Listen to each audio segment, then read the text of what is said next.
જોરદાર સરસ ભાઈ સરસ ઠાકોર રાજુબેન ગજેન્દ્ર રસી છે. હું આજે બનાવવાની છું સર ફોન આવ્યો. હું આજે બનાવવાની છું ધુમાડાથી બબલ. તો સૌથી પહેલાં એ બનાવવા માટે એક બોટલ લેવાની, તેમાં 2 પાણા કરવાના, પછી એક બોલપેન એમને એમ કરી પછી નાખવાનું છે, પછી અગરબત્તીનો ધુમાડો કરવાનો, પછી બીજી બાજુ એક હાડકું એવું લેવાનું છે, એમાં પાણી લેવાનું, પછી મોરસ નાખી અને મય શેમ્પૂ નાખીને હલાવવાનું છે. પછી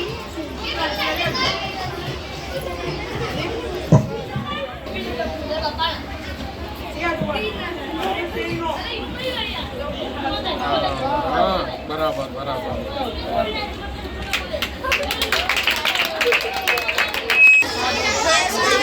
મારું નામ છે ભરવાડ રેણુકાબેન રાજુભાઈ. હું ધોરણ 6 માં અભ્યાસ કરું છું. મારો પ્રયોગ છે ચુંબકોના ગુણધર્મો. આ ખૂણો N નો છે અને આ S નો છે. આ બંનેને ચોંટાડે તો ચોંટી જાય છે. તેને આકર્ષણ સમાન ધ્રુવો કહેવાય છે.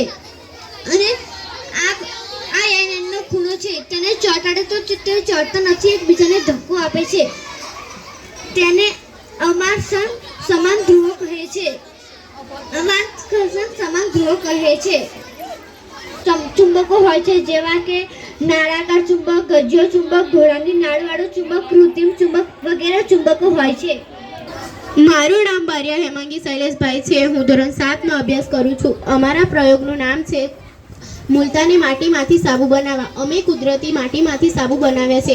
તેમાં અમે મુલતાની માટી, એલોવેરા અને ઉપયોગ કરી અમે મુલતાની માટીના સાબુ બનાવ્યા છે. મારું નામ છે પરમાર કૃષ્ણ.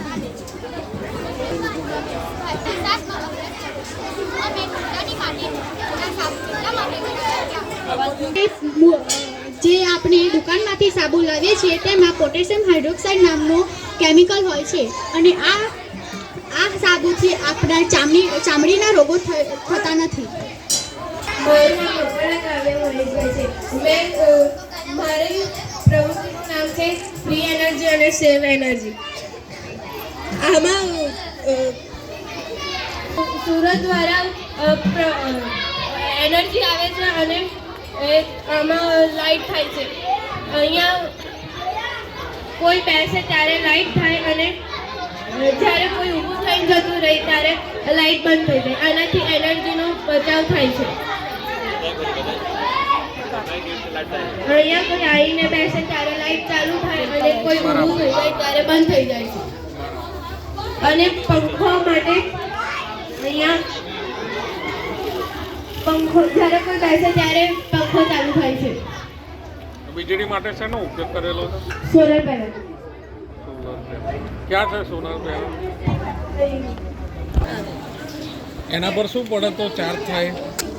આના વીજળીનો બચાવ થાય છે. વીજળીનો બચાવ થાય છે. એટલે સુએજ પ્લાન્ટ છે.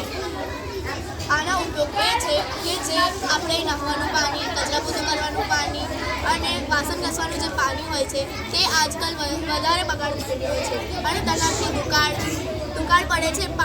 પાણીની જરૂરત વધારે થાય છે. આ ગંદુ પાણી છે તેને આપણે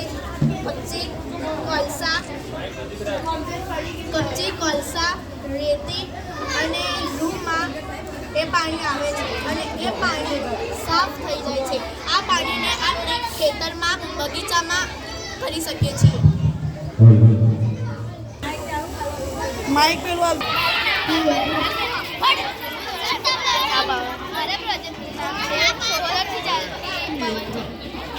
આ ખેતરમાંથી માટી ભરીને લાકડું રોપીને સોલર ચક્કીને બાંધીને અમે આ પ્રોજેક્ટ તૈયાર કર્યો છે. આ ચક્કી સોલર પ્લેટથી ચાલે છે. સૂર્યના પ્રકાશ સોલર પ્લેટ પર પડે ત્યારે આ ચક્કી ભરે છે. છેડામાં રાખીએ તો આ પવન ચક્કી આ સ્કૂલ પરથી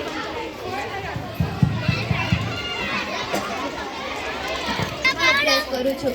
મારા પ્રવૃત્તિનું નામ છે સોલરથી ચાલતી પવનચક્કી. આ અમે કુંડામાં બાગમાંથી માટી ભરીને લાકડું રોપીને અમે આ પવનચક્કી તૈયાર કરી છે. સોલર પ્લેટ પર સૂર્યનો પ્રકાશ પડે ત્યારે આ પવનચક્કી ફરે છે. જો સોલર પ્લેટને છાંયડામાં રાખો તો આ પવનચક્કી ફરતી નથી.